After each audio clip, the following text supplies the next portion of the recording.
0, longitude 0. Speaking from the center of the world, Ghana. This is where we are. This is the center of Pan-Africanism. Moving black people forward, uniting us on the same platform, telling the stories that concerns us. Boom!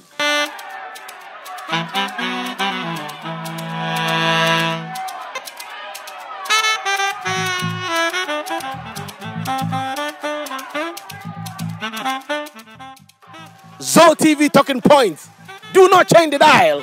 Stay tuned. Boom! Let's roll again. It's a new day, new style, new topic. You know, in my previous episode, I said that if you are a knowledge seeker, then be part of our family. And the knowledge that you are seeking for is right here on Zo TV Talking Point. So we come every week and we bring you something different. Something that we know about, we talk about it, but we don't really get deeper with it. It's the subject I'm going to touch up now. I remember when I was in secondary school, they said the great 7 wonders of the ancient world. 7 wonders of the ancient world, and they mentioned the pyramid. And I never knew what the pyramid was because nobody really showed us the image of a pyramid. You know Ghana, how it is. Chew and pour, pass and forget, CPPF. So that was the first time of hearing about the pyramid. Then my second time of hearing about pyramid was when we started doing a mathematical subject called Pythagoras. And then so Pythagoras took us to, you know, Pythagoras theory and Egypt and all that. Anyway, fast forward in tape, 2024, I still hear about pyramid. I haven't been to Egypt yet. Unless somebody wants to sponsor me on the page, I'll go and come and tell you how it looks like. Then, in the contemporary Africa, I hear a lot from my Christian friends about, you know, when God told the Pharaoh to go blah, blah, blah, blah, blah, blah, blah, when God told the Pharaoh, so I always ask myself, who is this Pharaoh that God has talked to? Does he have a name? I've been looking for the name of that Pharaoh in the Bible up to now. I haven't found anybody who can give me any name of the Pharaoh in the Bible. Anyway, if you're on the page, you are watching us and you think that, you know, you have a lot of good understanding of the pharaohs in the Bible or the Pharaoh in the Bible, please go on the comment section and then give the name of the Pharaoh in the Bible. But then I have been doing a lot of research on my own about the whole of the Egypt, Kemet, and the pharaohs. I bring to the forum again today my teacher, my friend, you know, his name is Obenfo Kambon. You guys don't have to use professor anymore. This is the name, the new name for professor in Twi is Obenfo Kambon. So we are going to talk about pharaohs. He's not a reverend minister, so don't be thinking that he's the one going to do the job that God told something Pharaoh in the Bible. No, he's not going to be doing that. Okay, so if you are thinking that angle, please, you know, forget about that page. He's in the house. And we want to talk about who a pharaoh is. And then find out what do the pyramids represent. And why are they there? Why do they become part of one of the wonders of the among the 7 wonders of the ancient world? My man, new people are watching now, so you would have to introduce yourself again. As I told the people, you are not a reverend minister. Unless maybe as of yesterday, you converted. No. No, at all. So Obenfo translates to professor. So I'm an associate professor at the Institute of African Studies at the University of Ghana. Also the founder of Abibitumi. So for those who are watching, you can download the app abibitumi.com. You can also go to the website abibitumi.com, and we can chat about the things that we're talking about here. As you may or may not know, I don't use white-owned social media, so you won't find me on Facebook. You won't find me on YouTube. I quit YouTube, as I call it, about 5 or 6 years ago. Instagram, TikTok. I'm not in any of those places. But you can find me on the Black-owned media. So you can find me on the BB2Me. You can find me on Unjust. You can find me on Soft Talk. You can find me on OBT. You know, so the Black-owned ones, that's the ones that you can find me. Nice one. Nice one. Who is a pharaoh? Very good. So, first off, that's not the correct term at all. Okay. Right? So, Okay. the first time that you find this attested is in the reign of the one previously known as Amenhotep IV. Amenhotep the fourth. IV, who changed his name to Akhenaten. And Okay. it was a letter from a foreign ruler that was addressed to him, and it addressed him as Per-Aat. So Per-Aa. So Per-Aa. So Per is the house, and then Aa is big or great. So it would be like saying the White House. So the modern day equivalent would be, I wrote to the White House. Okay. Well, you know that really you're writing to the person in the White House. But if you tell someone, I wrote a letter to the White House, then they would understand that, you were writing to the president. The person at the White House at that time was Akhenaten. Yes. Who changed his name from being Amenhotep the fourth to Akhenaten. to Akhenaten. And the fourth is even a modern day thing, because at that time people would differentiate themselves with additional names. So it's unlike how the British system is. So you'll have Elizabeth II or Charles III, or like all of those types of things. That's how they do theirs. And it's based on the British system that now we, as, quote unquote Ghanaians, we start doing the same thing. So, whatever the second, whatever the first, what we would do in classical times is that we would add just an additional name. Okay. So, for example, I would have Ramesu Usamaat Rasatepen Ra. So his name is Ramesu. But then you would have Ramesu Mary Amen. So instead of saying Ramesses II and Ramesses III, I would differentiate which Ramesu I'm talking about based on the additional names that are there. Right. So each ruler would have the oldest name was the Heru name. That's the name referred to as the Horus name.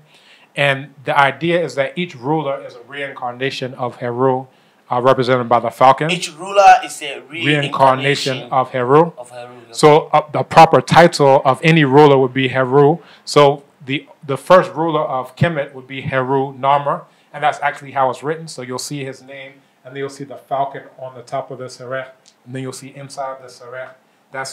It represents the facade, the front of the palace, and he would write his name inside of that representation of the palace. So imagine someone who is in the White House, they will have an image of the White House, and then they sign their name at the top of the White House, something like that. So it's like the seraph represents the palace, the facade of the palace, the front face, and then they write their name in it, and then on the top of it, you would have Heru. So that's the oldest name is, Heru Nama.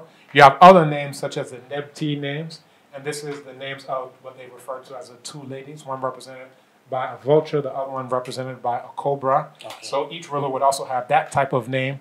Then they would have the golden Heru name. So that one it's called Bik Nebu. So that is another name that they would have. They would also have their throne name, and then they would also have their birth name. So they are born, of course, with their birth name. So where did the jargon Pharaoh came from then, if they were supposed to be using names like that? So it's actually similar to what we discussed in our last meeting, this thing called Pars Pro Toto, or synecdoche, where you take something that's smaller and then you use it to refer to the entire thing, whether that be an institution or so forth and so on. But in this case, it becomes almost like symbolic. So if you say I'm writing to, I think in the UKKK is Downing Street, right? So if you say you're writing to Downing Street or you're writing to the White House, it's like the place represents the person in that case who lives in the place. Okay. So that's what the foreigners would do. They would say I'm writing to the Per-Aa. And that became exactly, and that became one Greekified, Hellenized, as they would say, into the Pharaoh, right? So it actually comes from that title that was from there. But again, that's not the name of any of the rulers in terms of the titles that they themselves use. Let's get it clear. Per-Aa was corrupted to be Pharaoh. Yes. Okay. Exactly, by the Greeks, and of course, because English traces its knowledge through the Romans, and they got their knowledge from the Greeks. It means that all of the perverted, anti-knowledge that the British have is coming because the Greeks don't know how to pronounce things. So Per-Aa is what? It's a Kemetic language? Yes. Per-Aa is a Kemetic language. Exactly. And the Translates to Pharaoh great house. is translated to great house. Exactly. And the Pharaoh is a corrupted word from Pe'a'a. Exactly. Oh, okay. Right. All right. So if you want to refer to the ruler, you can use any of these titles that I've referred to. So you have the Heru name. So instead of saying Pharaoh such and such, you would say Heru such and such, because that's how we'd actually refer to them at that time. Okay. You will refer to Nebti, and they would actually write the Nebti in front of, whatever that specific name was. Yeah. You'll have the Nesut Biti, which would refer to the sedge, which was a plant, which represented Upper Kemet, and then the bee, which represented Lower Kemet, the bee meaning like from honey. Okay. That where you get honey from. So you have the Nesut Biti name, you have the Bit Nebu, that's the golden Heru name, and then you have the name that they were born with. And in Egyptology, the convention is usually they refer to the person as the name that they were born with. Now, in contemporary times, once someone is installed, you usually don't use the name that they're born with. But in classical Kemet, you will find monuments where they have all of them. And amongst all of the rulers, the one who had the most names would be Ramisu Usamat Rasatepen Ra, who's known as Ramesses II. He would have upwards, I would say, a good 100 names that you could find. Okay. And as a matter of fact, you could joke that if you just know how to read his names, you could read 90% of what's still written in Kemet. Because most of anytime you go to a place, his name is going to be carved in there. So that's a bit of a exaggeration, but literally you'll find it like that. Name, Heru Name, because Right. you just I don't want to say Pharaoh Name, Yeah. but if I do, so Name was supposed to be what the first The very first ruler the of first ruler of classical Kemet. classical Kemet. Yeah. How does he become the first ruler? Who found out that he was the first ruler?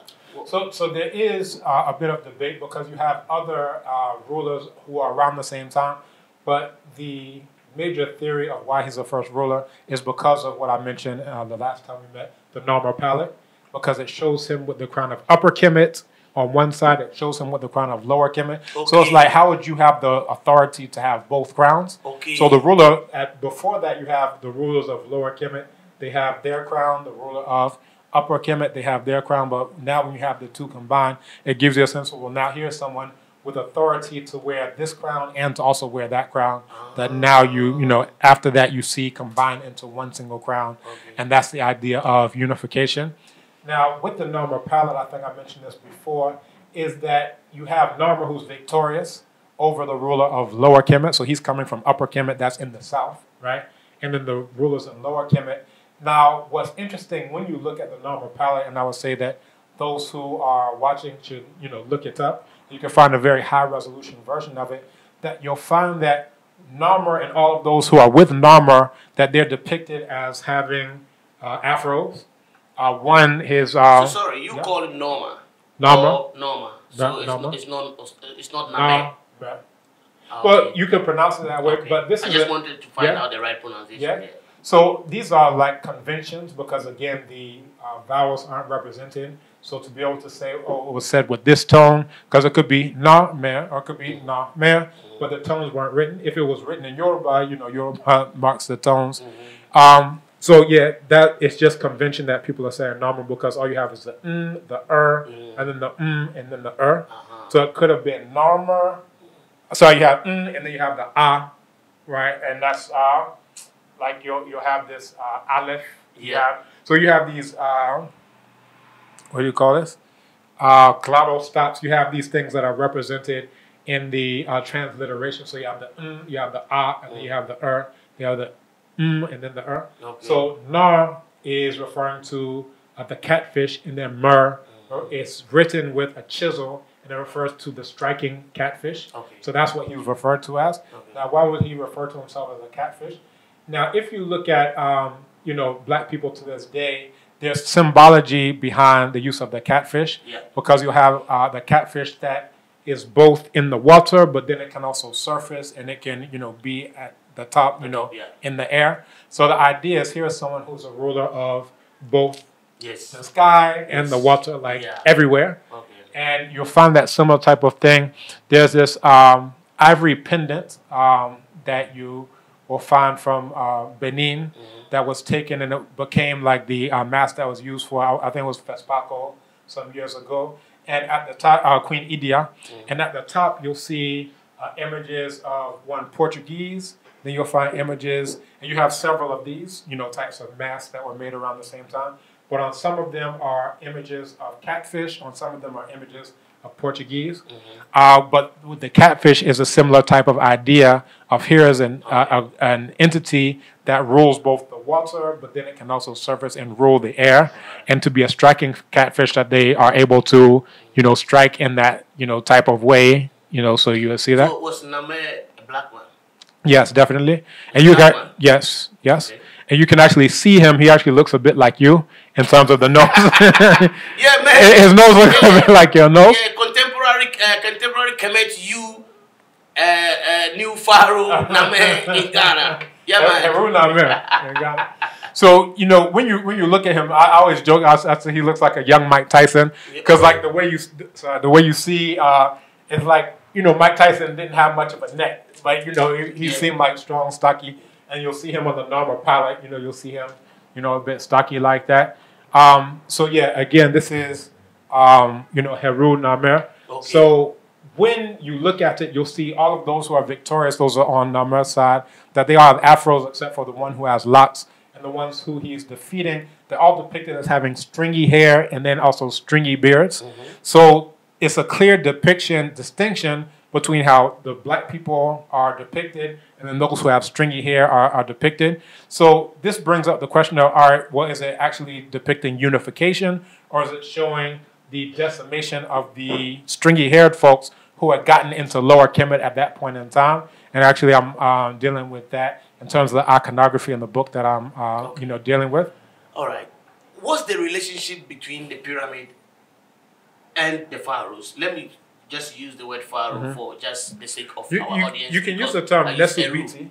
You can use the term Nesubiti. Nesubiti, yes. Right, or Hero. So any of those. That's what I'll use. So you can use Pharaoh for the audience, but I'll use our own terms. Yes. Yeah. For the sake of my own well-being. Yeah. So if you look at the oldest pyramid, this is at the time of Djoser, who they refer to. Djoser. Yeah, Djoser. And Djoser translates to the one who is sacred. So Necheriket Djoser. So the one who is sacred of body, and then, Djoser.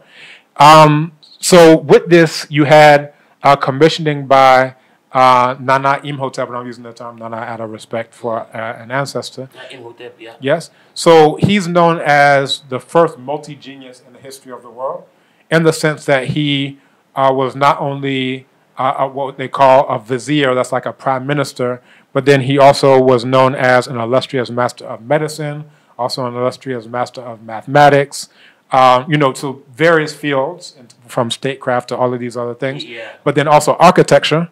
So in terms of architecture, he was the architect of what became the world's largest and first monumental stone structure, which is a step pyramid at Saqqara.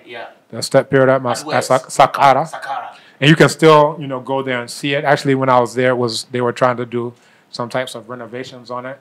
But yes, it's actually still standing to this day. And of course, the step pyramid is, as you would imagine, it has, steps. It looks, a bit like this. Yeah. But then after that, you had different innovations. So you had, for example, the bent pyramid and the red pyramid of Sarah Seneferu. And Sarah would be the name that they were born with, literally saying the son of Ra.